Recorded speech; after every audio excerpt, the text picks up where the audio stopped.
Sarah. Thank you, Angela. Thank you for inviting me. It's lovely to be here and be at an event organised by the European Conservative magazine. Yes, Roger wrote for and I've enjoyed reading over the years. Thank you so much for having a panel that allows us to have a conversation remembering Roger, but perhaps also learning one or two more new things about him along the way. And as Francesco spoke in the last panel about the culture war Roger found himself deeply involved in just maybe a year before he died, with the attack from the New Statesman, I suppose I could just sort of say how really difficult that was, how incredibly wounding it was, and for anybody in the public eye who is having to fight these culture wars, I realise that this really is a sort of life and death moment for your careers, and it takes an incredible toll on people personally who are involved in this. Well, Bernard will remember the time because he actually came over to London shortly afterwards for Roger's birthday, and it seemed to me particularly important that his best friend who lives here in Rome should come over and be able to offer the friendship that you really need at those times. And also, what else? I could just say something about how Roger survived those sort of things. And it was, his solution was just to work harder. He would just go into his office and start another book. So he would start writing about something he loved, something to do with culture, maybe something to do with music, and or even write music. And his way of surviving those attacks was just to become creative and be very determined to keep going using his own energy and his own resources, which no one can take away. Anyway, as we're here in Italy, I was thinking I would maybe say a few things about about Roger's connections with Italy and maybe how they have influenced him becoming a conservative.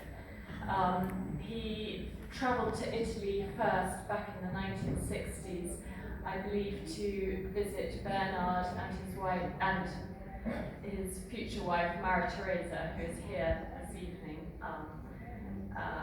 at the conference. And Roger had left home before he went up to Cambridge University, and so he didn't really have a family life at the time. And I think that the opportunity to come to Italy and be and see the growing family life of Bernard and Maria Teresa, and to be received warmly by Maria Teresa's family and her brothers, must have been wonderful for him, and must have taught him the sort of natural affections that are so obvious here in Italy, but are so difficult in British society often. And I think that was probably something that he would have been, he would have enjoyed, and he would have taken into the things he held dear, and later his own family life. We were very lucky to visit as a family over the years, come and stay with Bernard and Maria Teresa, and enjoy and enjoy Italian culture and life. We were very lucky. Bernard and Maria Teresa lived near the Appian Way, and there was surely no better place to impress upon our children the history of art and the history of civilization than here in Rome. Roger very much enjoyed bringing the family here, and I found a diary entry in which he spoke about it. He said, "We spent 2 sweet days in Rome, staying in the flat belonging to Cecilia, Bernard and Maria Theresa's daughter, in Trastevere, showing my loved treasures to the sprats," that's our children, having dinner in the garden at Via Marmania, and receiving from Maria Theresa's delighted hand an old notebook of mine full of drafts for the unpublished first novel.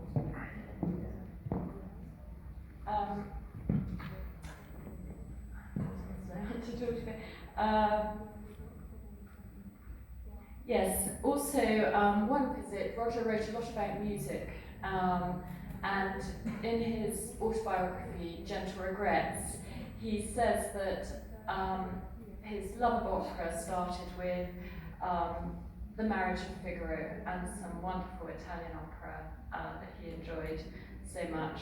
And one visit we made was to the Tuscan Sun Festival in Cortona, where he gave a fantastic lecture on Beethoven's Ninth Symphony. And then after that, there was a wonderful open-air performance in the town square in Cortona. And so Roger was much loved and much appreciated in his own lifetime, which I'm so pleased about. And he received many awards. He received an award from President Václav Havel back in the late 1990s. He went on to receive awards from Prime Minister Viktor Orban and Prime Minister Lech Kaczynski. And he was in England knighted by the Crown, actually by the then Prince of Wales, now King. But one of his favourite awards was here in Italy, where he was given an award for his writing on wine. And he received the Massai Prize as the best wine writer, and the reward came in the form of a barrel of Amarone, which we still enjoy drinking at Christmas to this day. Thank you.